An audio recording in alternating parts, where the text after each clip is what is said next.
Y yo estoy demasiado enfocado en cómo, en poder anticiparme a lo que va a suceder o por dónde va a venir, cómo lo evito, cómo...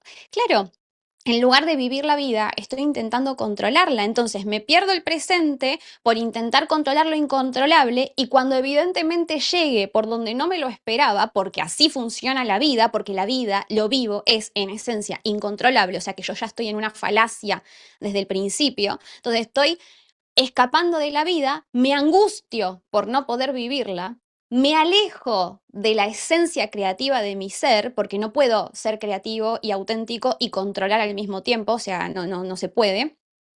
Entonces me angustio por no poder controlar la vida y terminamos, como parafraseando a Eric Fromm, odiando la vida por no poder vivirla. Entonces ahí es donde terminamos en esas estructuras rígidas, capricornianas, o sea, que asociamos con el símbolo de Capricornio en su sombra cuando se cristaliza, ¿no? Y tenemos estructuras rígidas, identidades rígidas, formas de ser rígidas, opciones cerradas, que están siempre, siempre basadas en situaciones pasadas, digamos. Nosotros hasta que no nos liberamos del pasado no podemos construir el futuro que es realmente para nosotros. Pero claro, nosotros estamos anticipando lo que puede venir y en lugar de vivir, nosotros no podemos amar si tenemos miedo a que nos rompan el corazón.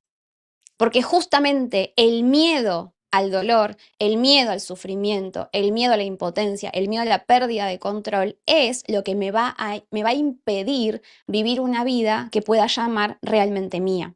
Así funciona.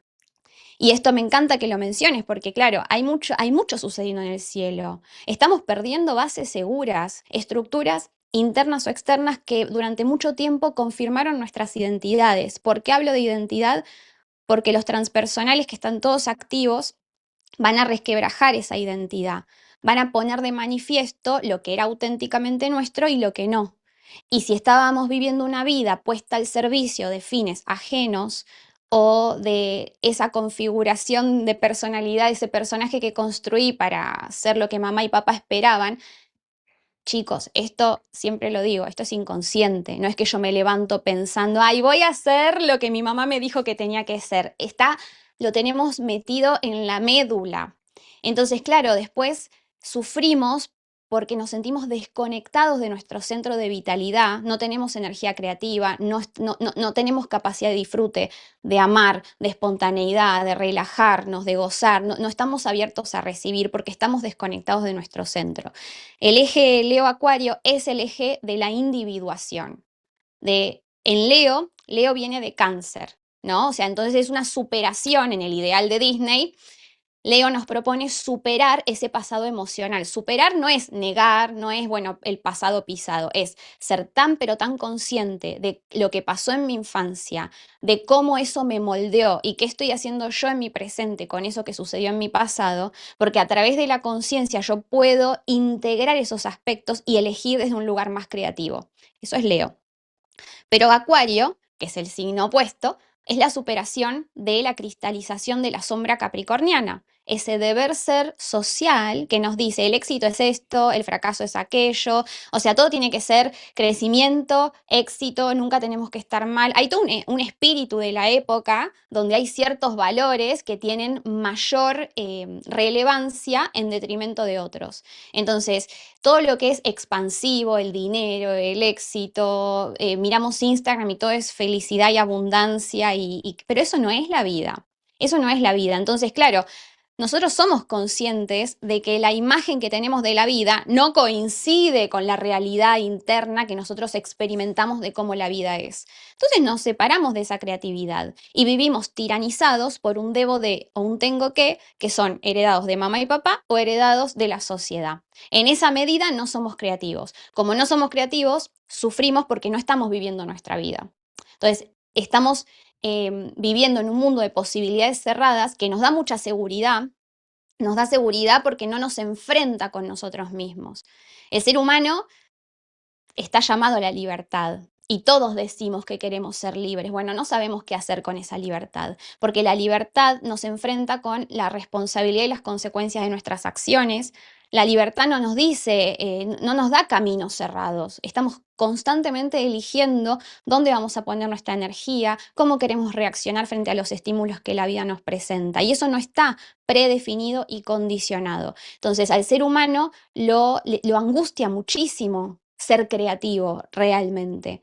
Es mejor tener un camino prefijado, que yo puedo quejarme, y después también está la rebeldía reactiva y tan uraniana, ¿no? Porque esto es, a veces creemos que nos liberamos del sistema o que nos liberamos de mamá porque nos fuimos a vivir al otro lado del mundo, porque yo me salí del sistema y el dinero es malo o no sé qué, pero en realidad no nos estamos dando cuenta que la rebeldía reactiva está alimentada de un profundo sentimiento de impotencia que está en sombra.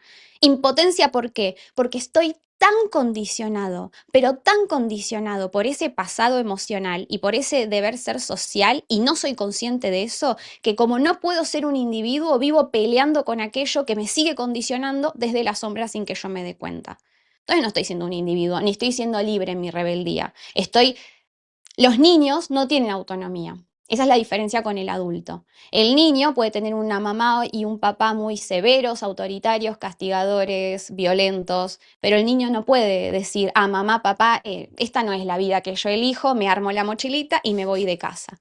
Claro, después crecemos de cuerpo, pero seguimos inmaduros internamente, operando de la misma manera y nos quejamos del sistema, del país, de la pareja, de los hijos, del padre, nos quejamos de todo o juzgamos las cosas y no asumimos las posibilidades que están al alcance de nuestra mano solamente porque estamos caminando el sendero que fue trazado para nosotros, ¿no? Y porque en el mito, a Urano, cuando a Urano lo castran, por un lado sale Venus, que es otra historia, pero por el otro lado salen las furias. El precio son las furias. La furia que la vamos a proyectar afuera en ese enemigo, ¿no? Hay como todo un tema. Hay todo un tema. O sea, cuando nosotros no vivimos nuestra vida, vamos a entorpecer en la mínima y en la gran escala la vida de los demás, siempre.